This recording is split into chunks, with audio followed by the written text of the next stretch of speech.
Hello, everyone. Hope you are well on this Friday afternoon. It is July 19th.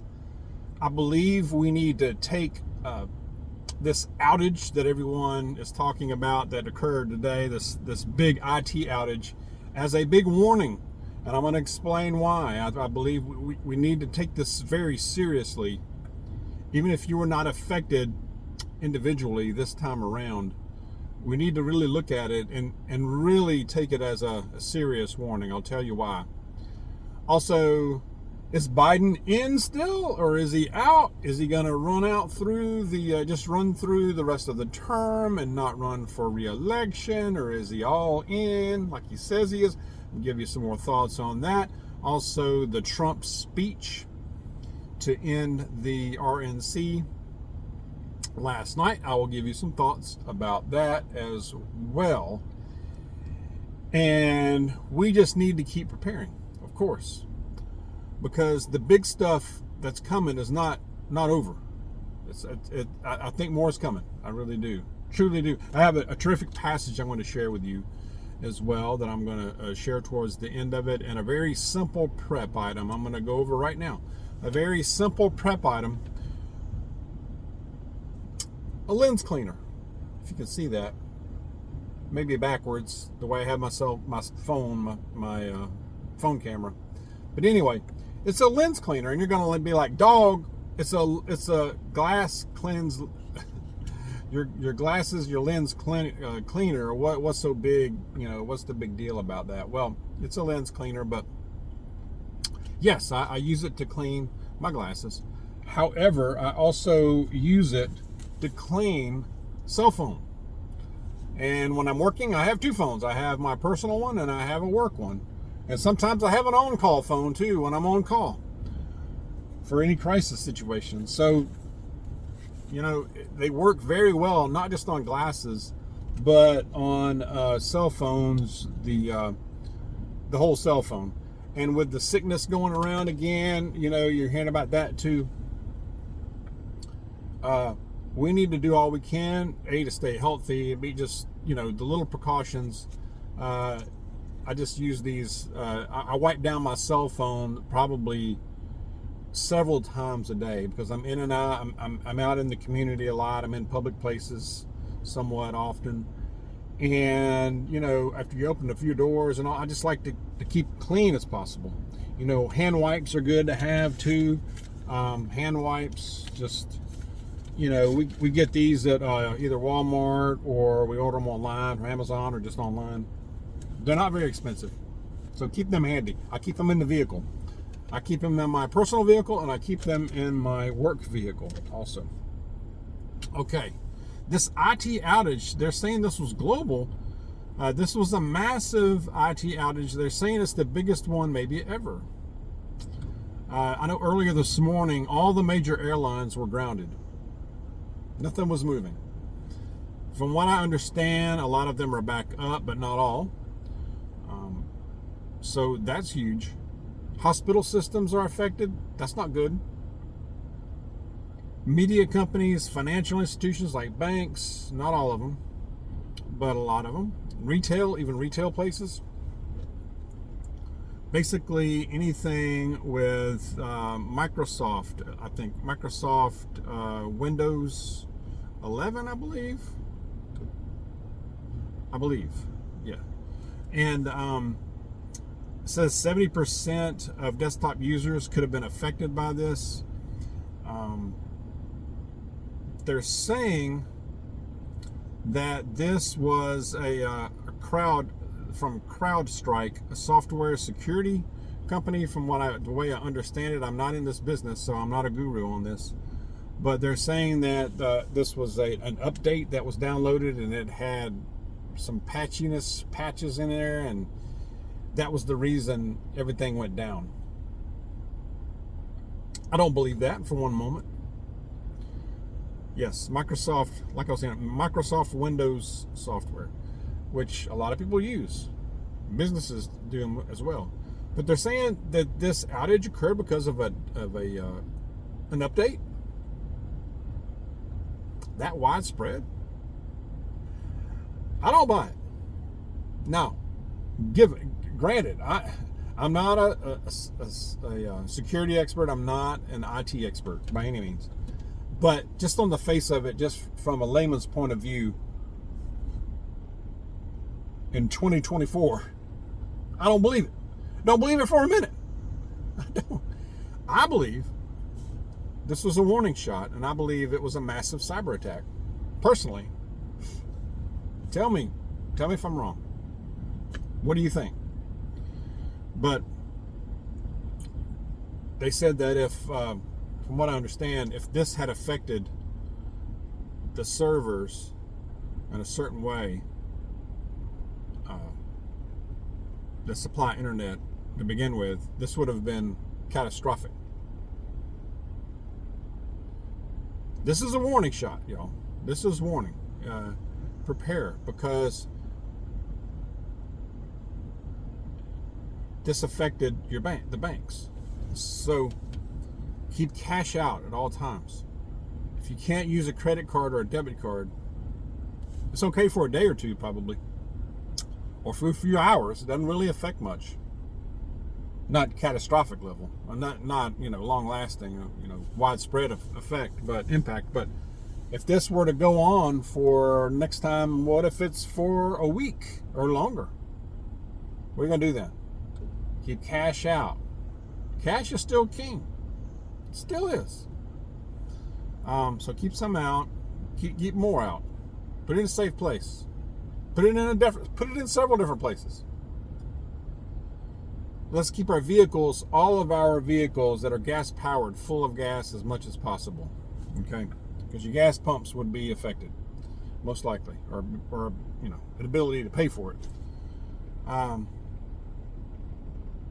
Your provisions, food, water, lights out situation if the power goes out. If this were to, luckily it didn't affect water treatment or water systems. Utilities. 911 services, although I did hear something about it, some 911 services being affected, so not everywhere, just in certain places. But should be a wake-up call. It should be a warning, but just a reminder to most of us that watch this are preparedness minded. So just a reminder to keep up on the preps. All right. Also, something I had mentioned, self-defense, and with all that's going on, and if that bullet had been an inch the other way a little bit, we'd be in a whole different world right now, of course, from past Saturday. Let's take stock of our self-defense supplies, tools, the things that go in the tools to make the tool work. You know what I mean? Take a look at that. Take a look at that. All right. Wouldn't be a bad idea to stock up a little more. If you don't have a tool, get some kind of tool. I don't know. Some kind of self-defense tool. Something. Okay. All right. Please consider that. Okay. Is Biden in? Biden out? What's he doing? I think he's being hard-headed, and having angry outbursts, probably like somebody with dementia has, and doesn't want to go. They're like, Joe, you got to go. No, I don't. And, maybe they'll make him a backroom deal. Who knows? But the pressure keeps mounting from more and more Democrats for him to get out of the race to be reelected. I know I've been saying I think he's going to be out by the end of this month, which is not very much longer as far as the race is concerned. Maybe finish the term, but if he can't run for re-election, if he's not even capable of doing that now, which he's not, why are you still sitting president? Could the 25th Amendment him out of there? Possibly. We'll see.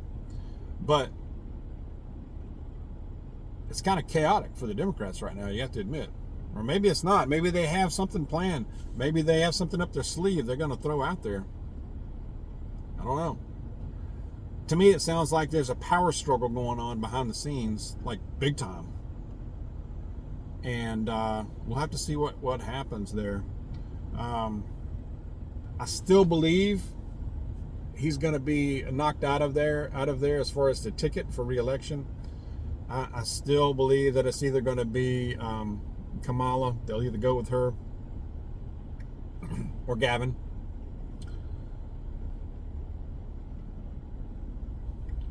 Both are equally disturbing to me. I mean, you know, both are equally disturbing, although even though one of them can speak in more than just word salad. Gavin, that homeboy can spin some stuff now. If you ever listen to him, man, talk about some double speak. Woo.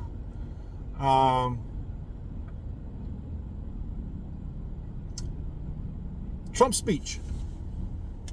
It was long. After a while, Miss Dawg's like, dude, I'm going to bed.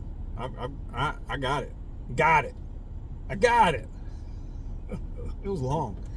But I guess the main thing for me is that he looked different. He does have a different look. He definitely comes across differently. I'm not saying it's bad. It's not bad. I like it. I mean, he comes across, to me at least, just in reading him, is thankful to be around. Thankful he's alive, just considering what he's gone through. When a bullet hits your ear and misses your brain by millimeters, a few millimeters, that's going to have an effect on you, right? It would me. But he seems thankful, reflective. He's almost humble, I would say. He seemed humble to me, which that's different, at least when he's giving a speech or in the public like that. Don't know what he's like private. Who knows? We don't know. But he seemed thankful and humble. Maybe just a little humility. I like that he included all of the nation. He's like, I want to be president of 100% of this country, not half the country. That was a great way to start. He needs to keep hammering that. Even though we know that it's not the full country that really supports him, But he needs to keep preaching the unity and really driving that home. I mean, really, that's what I would be doing if I'm in his shoes, as much as possible.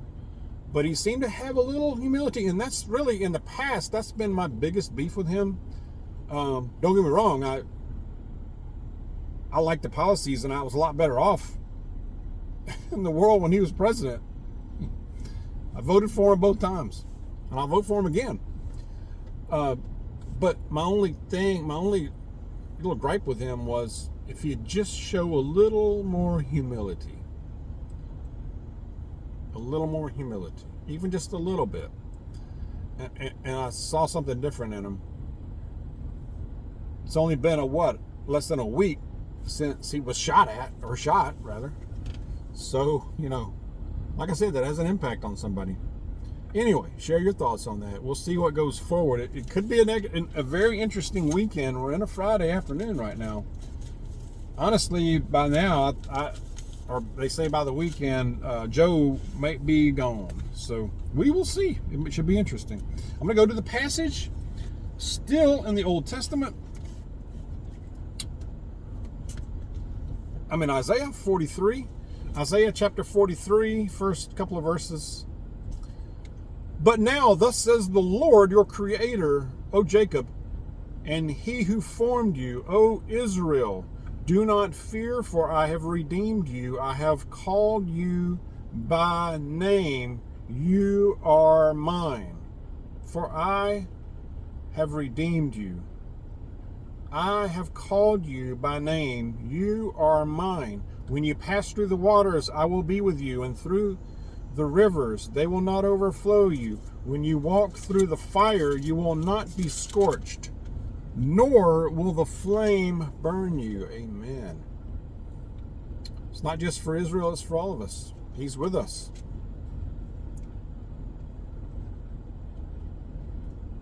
He who formed you. I call you by name. You are mine, and we are his forever.